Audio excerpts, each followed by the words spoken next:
Good evening, I'm Alex Seppi, and this is Ignite Television News at 6. Here are the breaking stories we're following this hour. Hamilton police make an arrest in a string of unusual burglaries, and another woman is making accusations against comedian Bill Cosby. But first, a new report has some troubling evidence about a sharp increase in disturbing practices among some tweens and teens. Self-harm. The report says that there's been an 85% increase in the number of children aged 10 to 17 who were admitted to the hospital because of incidents involving self-harm. The majority of these hospitalizations from misuse of prescription drugs. The report finds that most increase is recorded amongst girls. A 23-year-old man has been arrested in what Hamilton police describe as a disturbing series of burglaries across the city.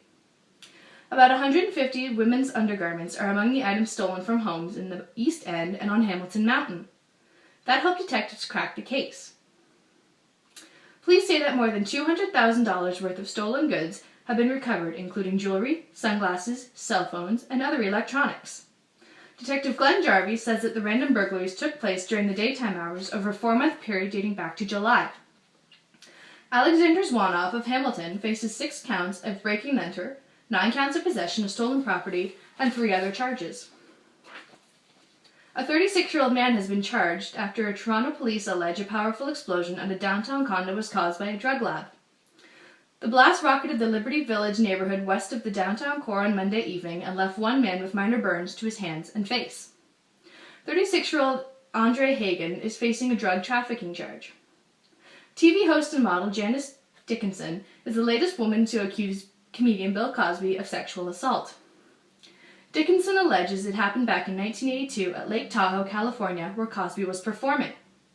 Cosby isn't commenting on the latest accusations made by 3 other women. A 14-year-old boy is facing a robbery charge after police say social media helped them lead the suspect to a holdup. South Simcoe police say a teen was captured on video robbing a convenience store last Friday in Bradford, which is just southeast of Barrie. They say the store clerk was threatened with a hatchet but was not injured. Pictures from the store video were posted on Twitter and Facebook, and police say that generated a number of calls to Crime Stoppers. Detectives following up on the tips then arrested the teen from Bradford. Ignite Sports. It was a night to forget for Toronto Maple Leafs playing in front of their home crowd at the ACC. The Leafs were routed 9-2 at the hands of the Nashville Predators.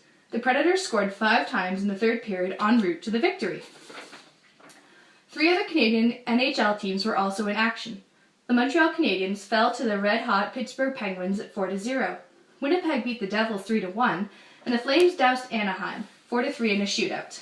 In the AHL, the Hamilton Bulldogs beat Utica 6-1. Free agent catcher Russell Martin and the Toronto Blue Jays have finalized an $82 million 5-year contract. The move is a homecoming for Martin, who was born in Toronto and grew up in Quebec. Now for your weather forecast for Greater Hamilton. Snow should end later tonight, but not before we have a fresh 5 centimeters on the ground. The overnight temperature will dip to around -6 degrees. Tomorrow we'll wake up to a mix of sun and cloud, and a 40% chance we'll see more flurries. The high temperature tomorrow will hit -4. Currently outside the studio, we're sitting at -2 degrees. For Ignite Television News, I'm Alex Sempe.